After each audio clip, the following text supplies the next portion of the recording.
Hello friends, Radhe Radhe, Hare Krishna. Welcome back to my channel. तो friends, आज हम बात करेंगे विनायक चतुर्थी व्रत के बारे में। तो जान लेते हैं इसका शुभ मुहूर्त कब है और नया साल आने वाला है। तो आप सभी के लिए नए साल 2025 की हार्दिक हार्दिक शुभकामनाएं। तो बात करते हैं हम विनायक चतुर्थी व्रत की। तो साल 2025 में कब पड़ेगा पहला व्रत, जो कि पहला शुरुआत ही हो रही हमारे गणेश भगवान से। तो विनायक चतुर्थी व्रत कब पड़ने वाला है 2025 में, महीना होगा जनवरी का। तो विनायक चतुर्थी व्रत 2025 का नोट कर लें आप डेट और टाइम। तो पंचांग के अनुसार पौष मास के शुक्ल पक्ष की चतुर्थी तिथि का प्रारंभ 3 जनवरी को देर रात को 1:08 पर होगा और समापन 3 जनवरी को रात को 11:39 पर होगा। ऐसे में 3 जनवरी को विनायक चतुर्थी का व्रत मनाया जाएगा। बात करेंगे नए साल के पहले सप्ताह में कौन कौन से त्योहार, व्रत इत्यादि हैं जो भी आएंगे, मनाए जाएंगे। तो देखो, सबसे पहले आएगा हमारे पंचांग के अनुसार विनायक चतुर्थी व्रत, जो कि सबसे पहले गणेश जी को समर्पित होता है और प्रथम पूज्य गणेश ही होते हैं, इसलिए सबसे पहला व्रत पड़ने वाला है हमारे भगवान श्री गणेश के बारे में। तो पंचांग के अनुसार पौष मास के शुक्ल पक्ष की षष्ठी तिथि की शुरुआत फिर 4 जनवरी को देर रात 10 बजे से लेकर के रात के 10 बजे से होगी और वहीं इस तिथि का समापन 5 जनवरी को रात को 8:15 पर होगा। इस प्रकार 5 जनवरी को स्कंद षष्ठी मनाई जाएगी, जिसे हम गणेश चतुर्थी के नाम से भी जानते हैं, विनायक चतुर्थी के नाम से भी जानते हैं। अब बात कर लेते हैं इसकी एक पौराणिक कथा के बारे में। तो विनायक चतुर्थी की पौराणिक कथा क्या है? तो कथा कुछ इस प्रकार है कि श्री गणेश चतुर्थी व्रत की पौराणिक कथा के अनुसार एक बार भगवान शिव तथा माता पार्वती नर्मदा नदी के किनारे बैठे थे। वहां माता पार्वती ने भगवान शिव से समय व्यतीत करने के लिए चौपड़ खेलने को कहा। शिव जी चौपड़ खेलने के लिए तैयार हो गए, परंतु इस खेल में हार जीत का फैसला कौन करेगा, यह प्रश्न उनके समक्ष उठ रहा था। तो भगवान शिव ने कुछ तिनके एकत्रित कर उसका एक पुतला बनाकर उसकी प्राण प्रतिष्ठा कर दी और पुतले से कहा, बेटा, हम चौपड़ खेलना चाहते हैं, परंतु हमारी हार जीत का फैसला करने वाला कोई नहीं है, इसलिए तुम बताना कि हम दोनों में से कौन हारा और कौन जीता है। उसके बाद भगवान शिव और माता पार्वती जी का चौपड़ खेल शुरू हो गया। यह खेल 3 बार खेला गया और सहयोग से 3 बार माता पार्वती ही जीत गई। खेल समाप्त होने के बाद बालक से हार जीत का फैसला करने के लिए कहा गया, तो उस बालक ने महादेव को विजयी बताया। यह सुनकर माता पार्वती क्रोधित हो गई और क्रोध में उन्होंने बालक को लंगड़ा होने कीचड़ में पड़े रहने का श्राप दे दिया।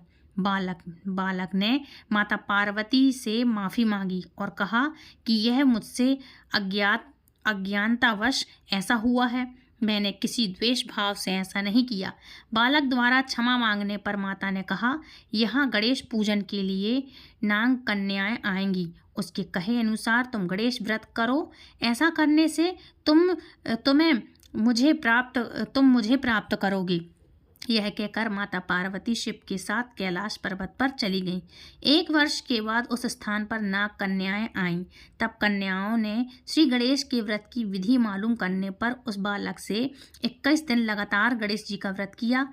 उसकी श्रद्धा से गणेश जी प्रसन्न हुए और उन्होंने बालक को मनवांछित फल मांगने के लिए कहा। उस पर उस बालक ने कहा, हे विनायक, मुझ में इतनी शक्ति दीजिए मुझे कि मैं अपने पैरों पर चलकर अपने माता पिता के साथ कैलाश पर्वत पर पहुंच सकूं और वे यह देखकर प्रसन्न हों।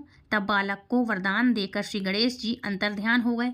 इसके बाद वह बालक कैलाश पर्वत पर पहुंच गया और कैलाश पर्वत पर पहुंचने की अपनी कथा उनसे भगवान शिव को कह सुनाई। चौपड़ वाले दिन से माता पार्वती शिव जी से विमुख हो गई थीं। अतः देवी के रुष्ट होने पर भगवान शिव जी ने भी बालक के बताए अनुसार 21 दिनों का व्रत किया। भगवान श्री गणेश का व्रत करने के बाद इस व्रत के प्रभाव से माता पार्वती के मन में भगवान शिव के लिए जो नाराजगी थी वह समाप्त हो गई। तब यह व्रत विधि विधान से शंकर जी ने माता पार्वती को बताई। यह सुनकर माता पार्वती के मन में भी अपने पुत्र कार्तिकेय से मिलने की इच्छा जागृत हुई। तब माता पार्वती ने भी 21 दिन तक श्री गणेश जी का व्रत किया तथा दूर्वा फूल और लड्डुओं से शिव जी का पूजन अर्चन किया। व्रत के 21वें दिन कार्तिकेय स्वयं माता पार्वती जी से मिलने आ गए। उस दिन से श्री गणेश चतुर्थी का यह व्रत समस्त मनोकामनाओं को पूर्ण करने वाला व्रत माना जाता है। इस व्रत को करने से मनुष्य के सारे कष्ट दूर होकर मनुष्य को समस्त सुख सुविधाएं प्रदान कर देता है और समस्त सुख सुविधाएं प्राप्त होती हैं और सभी इंसानों की सभी मनोकामनाएं पूर्ण होती हैं। तो फ्रेंड्स, ये थी आज की गणेश चतुर्थी की व्रत कथा। आई होप आज की कथा आपको पसंद आई होगी। यदि कथा पसंद आई है तो प्लीज़ वीडियो को लाइक करें, शेयर करें, कमेंट करें और जो भी क्वेश्चन हो तो हमसे आप पूछ सकते हैं कमेंट करके। अब बात करते हैं विनायक चतुर्थी व्रत रखा कैसे जाता है, इसकी विधि क्या है। तो विधि ये है कि सुबह जल्दी उठकर स्नान आदि सभी कर्मों से अपने निवृत्त हो जाएं। उसके बाद आप जब पूजा करें तो पूजा में भगवान श्री गणेश की पूजा करें।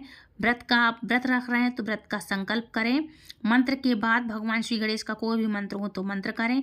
इसके बाद मंत्र के द्वारा श्री गणेश जी की षोडशोपचार से पूजन आरती करें और गणेश जी की मूर्ति पर सिंदूर जरूर से चढ़ाएं। ओम गम गणपतये नमः मंत्र बोलते हुए 21 दूर्वा दल भगवान श्री गणेश जी को चढ़ाएं। बूंदी के 21 लड्डुओं का आप भोग लगा सकते हैं। 21 ना हो तो थोड़े बहुत चलेंगे, ज़्यादा भी चलेंगे, लेकिन बूंदी के लड्डुओं का भोग लगाएं। पूजा में श्री गणेश जी स्त्रोत का आप पाठ जरूर से करिएगा, अर्थात श्री संकटनाशक स्त्रोत आदि का आप पाठ कर सकते हैं। तो इस तरह से आप भगवान श्री गणेश जी को प्रसन्न करने के लिए इस तरह से आप कर सकते हैं उनकी पूजा संपन्न। तो फ्रेंड्स, ये थी आज की कथा। आई होप आज की कथा आपको पसंद आई है। यदि पसंद आई हो तो प्लीज़ वीडियो को लाइक, शेयर, कमेंट करें, चैनल सब्सक्राइब करें और यदि आप हमारे चैनल पर पहली बार जुड़े हैं तो हमारे चैनल को बेल आइकन पे ऑल प्रेस करें ताकि आने वाली हर एक वीडियो की नोटिफिकेशन सबसे पहले आप तक पहुँचे। तो फ्रेंड्स, मिलती हूँ आपको नेक्स्ट वीडियो में। तब तक के लिए राधे राधे, हरे कृष्णा, हरि बोल और happy new year once again. Hare Krishna.